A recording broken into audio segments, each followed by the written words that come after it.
이 영상은 생명의 터에서 정신장애인이 지역사회에서 적응하며 홀로 살아가는 데 도움을 주기 위한 자립생활 매뉴얼로 대전 사회복지공동모금회의에서 지원을 받아 제작하였습니다. 정신질환 대상자가 정신과 병원에서 퇴원을 하거나 생활시설에서 퇴소하면서 체계적인 준비와 계획 없이 곧바로 독립생활이 진행되는 경우 기본적인 정신과 약물의 복용 중단과 불규칙적이고 고립된 생활로 인해 입퇴원을 반복하는 회전문 현상이 나타나고 있습니다. 지역사회에서 정신장애인이 지역 공동체 일원으로 안정적으로 생활하기 위해서는 무엇보다 초기 지원이 중요하며 독립생활 시작 초기부터 정신건강 핵심 기관들의 상호 유기적 서비스 공조와 주변 지역의 인프라 활용을 통한 협조 체계가 절실히 필요합니다. 정신장애인도 지역사회에서 혼자 당당하게 살아갈 수 있도록 사회는 공동체 의식을 가져야 하고 정신장애인들에겐 일상생활을 스스로 생활해 가도록 역량을 만들어 주어야 합니다. 이에 생명의 터에서는 정신장애인의 지역사회 독립생활 초기 적응 지원 사업을 수행했던 경험을 토대로 매뉴얼을 제작하였습니다.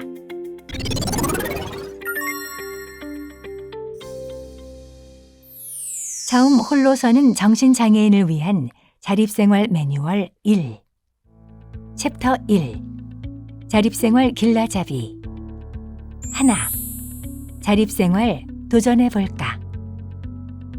먼저 자립생활을 할 준비가 되었는지 간단하게 OX로 알아보도록 하겠습니다. 출발. 퇴원 혹은 퇴소했나요? 가족과 함께 살 수 있나요? 가족과 함께 살 수 없거나 가족과 함께 살 수 있지만 자립이 필요하다면 다음 질문들을 따라 이동해 주세요. 식사, 위생관리, 집안일, 건강관리, 금전관리가 스스로 거의 불가능하다면 주거를 제공하는 정신재활시설을 알아봅니다. 식사, 위생관리, 집안일, 건강관리, 금전관리가 스스로 어느 정도 가능하거나 완벽하게 가능하다면 다음 단계로 넘어갑니다. 자립생활을 할 주택이 마련되지 않았다면 다음 단계로 넘어갑니다. 주택 마련을 위한 자금이 거의 없다면 우선은 주거를 제공하는 정신재활시설을 알아보는 것이 좋습니다. 식사, 위생관리, 집안일, 건강관리, 금전관리가 스스로 가능하거나 주택 마련을 위한 자금이 조금이라도 있다면 공공주택이나 민영주택을 알아보고 자립생활을 시작해 볼 수 있습니다. 자립생활을 시작할 준비가 되었다면 다음 단계로 넘어가 보겠습니다. 주택 탐색. 이제부터는 앞으로 혼자 살아갈 공간에 대해 꼼꼼히 알아보고 준비해야 합니다. 먼저 공공주택에 대해 알아보겠습니다. 공공주택에는 영구임대주택, 매입임대주택, 국민임대주택, 전세임대주택이 있고 주택의 종류마다 지원 절차가 다르니 한번 자세히 알아보겠습니다. 영구임대주택은 국가에서 임대하는 주택으로 50년 동안 의무적으로 임대해야 하며 임대료는 일반 주택의 30% 정도입니다. 지원 대상은 다음과 같습니다. 생계의료급여 수급자는 지원 가능합니다. 장애인 등록증이 교부된 사람 중에 전년도 도시근로자 월 평균 소득의 70% 또는 100% 이하인 사람은 지원 가능합니다. 전년도 도시근로자 월 평균 소득의 50% 이하인 사람도 지원 가능합니다. 2020년 기준 총 자산이 2억 원, 자동차는 2,468만 원 이하인 사람에 한합니다. 읍, 면, 동 주민센터에 직접 방문하거나 인터넷으로 신청 가능합니다. 입주 신청 후 면, 동 주민센터에서 입주 대상자가 선정되어 명단이 송부되면 한국토지주택공사 등 지방공사 혹은 지자체에서 입주 안내를 해드립니다. 매입 임대주택은 국가에서 매입한 기존 주택을 임대하는 것으로 처음 계약할 때 2년, 이후 2년마다 재계약이 가능하며 최대 9번까지 재계약을 할 수 있습니다. 임대료는 일반 주택의 30% 정도입니다. 지원 대상은 다음과 같습니다. 생계 의료급여 수급자와 한부모 가족은 1순위로 지원 가능합니다. 장애인 등록증이 교부된 사람 중에 전년도 도시근로자 월 평균 소득의 70% 이하인 사람도 1순위로 지원 가능합니다. 아동복지시설에서 퇴소한 사람도 1순위로 지원 가능합니다. 전년도 도시근로자 월 평균 소득의 50% 이하인 사람은 2순위로 지원 가능합니다. 장애인 등록증이 교부된 사람 중에서 전년도 도시근로자 월 평균 소득의 100% 이하인 사람도 2순위로 지원 가능합니다. 전년도 도시근로자 월 평균 소득의 70% 이하인 사람은 3순위로 지원 가능합니다. 2020년 기준으로 총 자산이 2억 8천만 원 이하, 그리고 자동차 2,499만 원 이하의 자산을 가진 사람에 한합니다. 거주지 관할 읍면동 주민센터에서 국토교통부에 매입을 신청합니다. 국토교통부에서 매입 승인이 떨어지면 LH에서 매매 계약을 합니다. 이후 LH에서 물량을 관할 지역에 통보하거나 지원자 선정을 의뢰하면 지원한 대상자들 중에서 시장 또는 도지사가 한국토지주택공사에 대상자를 선정하여 통보합니다. 선정된 대상자는 한국토지주택공사와 임대차 계약을 하고 입주를 진행합니다. 그렇기 때문에 매입 임대주택의 신청은 거주지 관할 읍면동 주민센터에 방문하여 신청해야 합니다.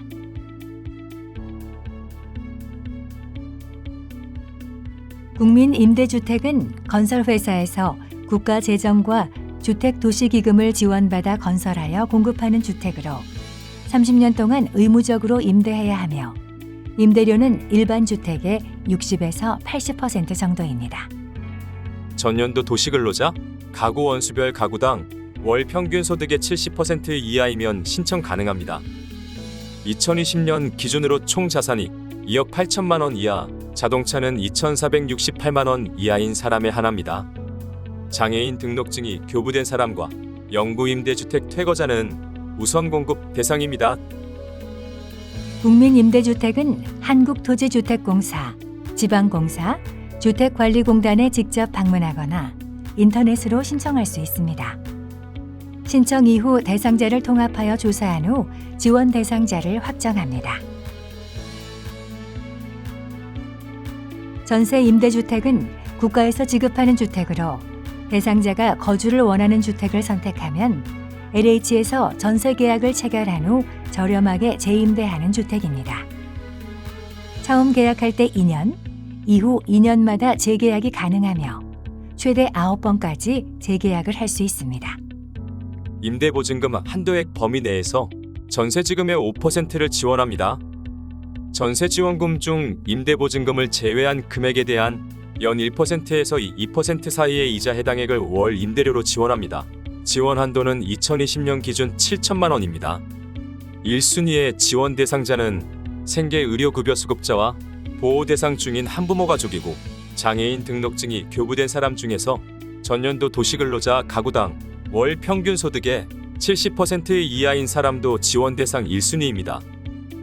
2순위 지원 대상자는 전년도 도시근로자 가구당 월 평균 소득의 50% 이하인 가구입니다. 그리고 장애인 등록증이 교부된 사람 중에서 전년도 도시근로자 가구당 월 평균 소득의 100% 이하인 사람도 지원 대상 2순위입니다. 시, 군, 구에서 입주자 모집 공고가 나면 직접 읍면, 동 주민센터에 방문하여 입주 신청을 접수해야 합니다. 입주자 선정은 해당 지자체에서 하게 되며 입주자 선정이 되고 나면 입주 대상자가 입주 희망주택을 찾습니다. 시, 군, 구에서 입주 희망주택의 전세 임대 가능 여부를 검토한 후 사업 시행자와 입주 대상자의 전세 임대 계약이 체결됩니다. 공공주택은 국가와 지자체에서 많은 지원 사업을 실시하고 있습니다. 영구 임대주택, 보안 등 전기요금 지원 사업. 대전광역시 동구청과 중구청에서는 각 구내에 있는 공공연구 임대아파트 단지에 보안 등 전기료를 지원해주는 사업을 실시하고 있습니다. 노후 공공임대주택 시설 개선, 그린홈. 국가에서 15년 이상 오래된 공공임대주택의 내부 및 부대, 복리시설, 발코니 샤시, 외부 창호, 저층 승강기 공사 등을 지원하는 사업을 실시하고 있습니다. 지자체와 LH에 직접 방문하여 신청해야 합니다. 공공임대주택 신재생에너지 지원. 국가에서 공공임대주택에 태양광, 태양열, 지열, 연료전지, 소형풍력 등 신재생에너지 발전 설비, 설치 비용 중 일부를 지원하는 사업을 실시하고 있습니다. 에너지관리공단의 신재생에너지센터로 신청해야 합니다. 주택 탐색.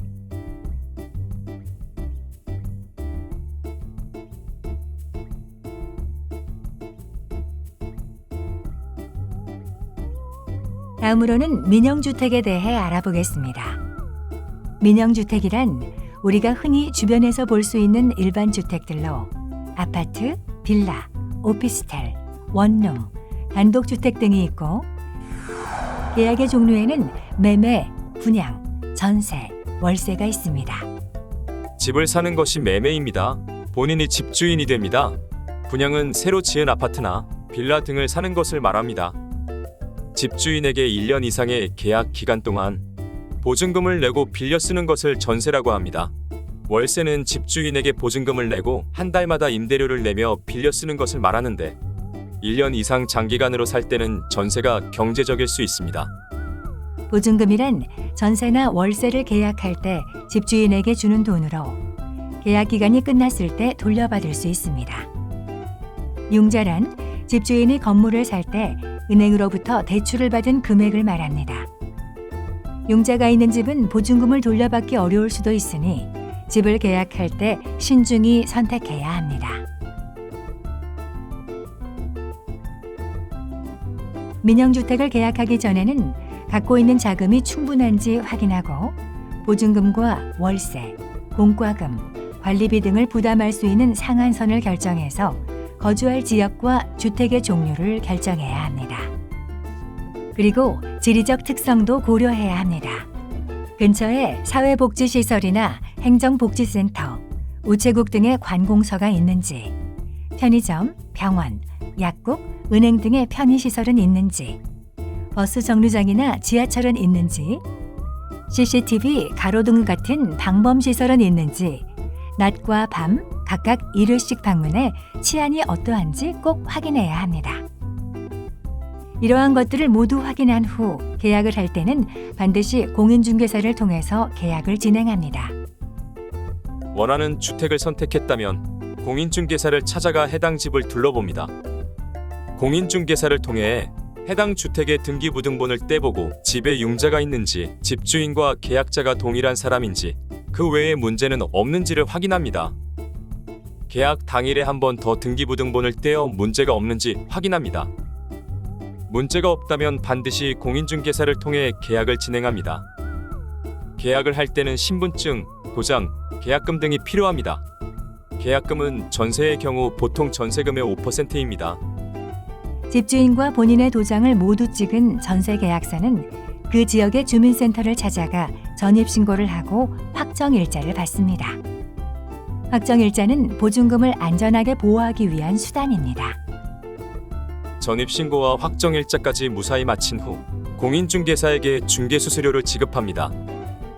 공인중개사는 전세의 경우 전세금의 최대 0.4%까지 중개수수료를 요구할 수 있습니다. 챕터 1. 자립생활 길라잡이. 2. 시작해보자 자립생활. 집 선택 방법.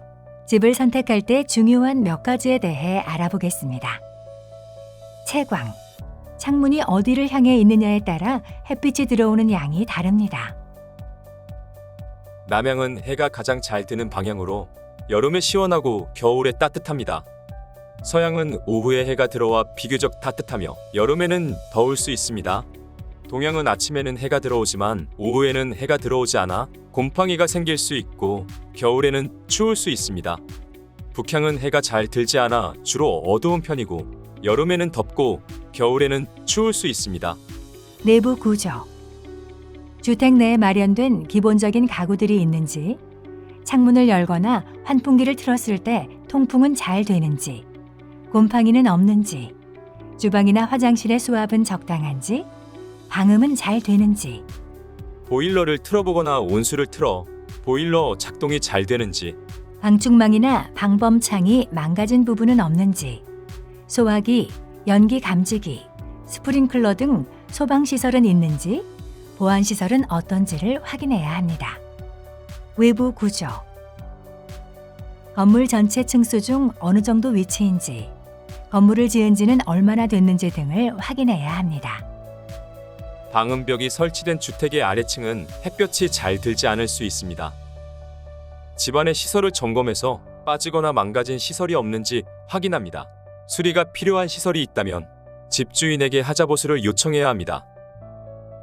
햇빛이 잘 들어오는지, 바람이 심하게 들어오지는 않는지, 파손된 물품이 있는지, 천장, 벽, 장판 등 곰팡이가 피어 있는 곳이 있는지, 방충망, 방범창이 잘 설치되어 있는지, 배수가 잘 되는지, 수도는 잘 나오는지, 물이 샌 흔적이 있는지, 콘센트가 파손된 곳이 있는지, 없는 시설 물품이 있는지, 환기가 잘 되는지, 도배나 창호 마감이 잘 되어 있는지, 가스가 되는지, 방이 높이가 큰 가구를 놓기에 충분한지, 다용도실 등의 별도 공간이 있는지, 빨래 건조 공간이 있는지, 발코니가 있는지, 벽이나 천장, 바닥에 균열된 부분이 있는지, 조명기구 작동이 잘 되는지, 가구를 놓을 수 있는 공간은 충분한지, 집의 하자 부분이나 보수 부분을 확인해야 합니다.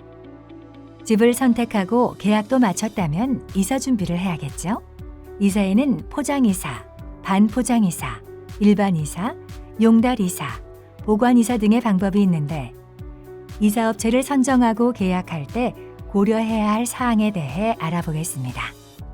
정식 허가 업체여야만 이사 중 발생한 피해의 배상을 받을 수 있기 때문에 꼭 확인해야 합니다. 시청, 군청, 구청이나 전국화물자동차 운송주선사업 연합회의 홈페이지에서 정식 허가 업체인지 검색해 확인할 수 있습니다. 여러 이사업체의 견적을 받아 비교해보고 지나치게 저렴한 업체는 고르지 않는 것이 좋습니다. 지나치게 저렴한 비용을 요구하는 경우 서비스의 질이 떨어질 수 있습니다. 비용이 저렴해도 이사 완료 후에 추가 금액을 요구하는 등의 일이 생길 수 있습니다. 추후 분쟁이 없도록 반드시 서면으로 계약서를 작성하는 것이 좋습니다. 봄이나 가을, 연초나 연말에는 이사 수요가 많기 때문에 이사를 원하는 날짜에 최소 한 달 전까지는 이사업체와 계약해야 합니다. 그 외에는 2주 전까지 계약하는 것이 좋습니다. 수요가 많은 시기에는 이사 비용이 최대 2배까지 상승하고 주말에도 비용이 약간 상승하기 때문에 해당 시기는 피해서 이사하는 것이 경제적입니다. 매월 9일, 10일, 19일, 20일, 29일, 30일은 손 없는 날, 길한 날로 여겨져서 주로 손 없는 날에 이사 수요가 많은 점을 고려해 날짜를 결정합니다. 이사 날짜가 정해졌다면 적어도 이사 2주 전부터는 준비해야 할 것들이 있습니다. 필요하지 않은 물건은 정리하고 이사 전후에 필요한 물건의 목록을 작성해 미리 예산을 짜고 비용을 마련해 놓아야 합니다. 그리고 주변에 이사를 한다고 미리 알려주어야 합니다. 이사 1주 전부터는 사용하지 않는 물건부터 미리 정리를 해두어야 합니다. 이삿날에 맞춰 가전제품이나 가구, 생활용품은 미리 구입하고 각종 공과금들과 정기적인 배달 서비스들은 이삿날에 맞춰 중단을 요청하거나 필요한 것들은 이전 신청을 해야 합니다. 큰 폐기물이나 버려야 할 가전제품, 가구들은 미리 행정복지센터에 가서 폐기물 스티커를 발급받아 이삿날 부착하여 버려주세요.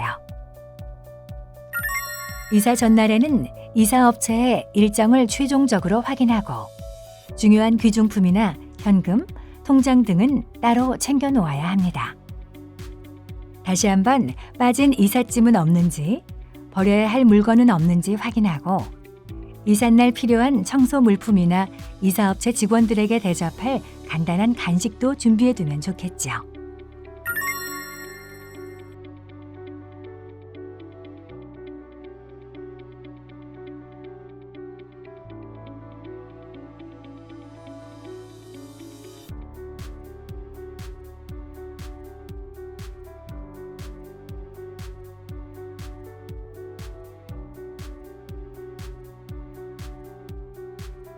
이사 당일에는 도시가스, 전기, 수도 등의 공과금을 이사 날짜로 정산해 지불합니다. 납부 후에는 처리 영수증을 잘 보관해 두어야 합니다. 살던 집의 뒷정리와 이사가는 집의 이삿짐 정리가 마무리되었는지 확인하고 이사가 진행되는 동안 없어지거나 파손될 만한 물건은 없는지 잘 확인합니다. 살던 집의 상태를 확인한 후에는 집주인에게 열쇠를 반납하고 내부 시설에 흠집이나 고장, 파손된 것이 있다면 수리비를 지불해야 합니다.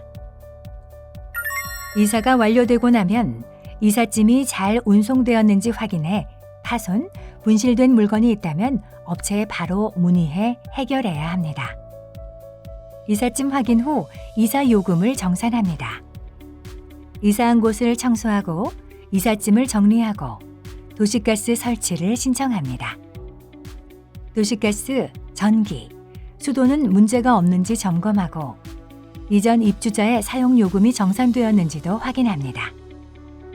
은행에 방문하여 공과금 자동 이체를 신청하고 우체국을 방문하거나 인터넷을 통해 우편물 이전 신청을 합니다. 이사 후 전입신고를 하지 않고 14일이 지나면 과태료를 물고 28일이 경과하면 이전 주소지로 되돌아가니 꼭 이사한 지역의 행정복지센터를 방문해 전입신고를 합니다.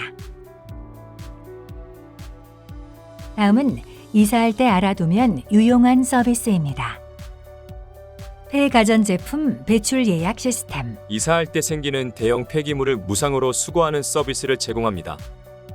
주소 이전. 인터넷 우체국에서 주소 변경 희망일을 지정해 주소를 변경할 수 있습니다.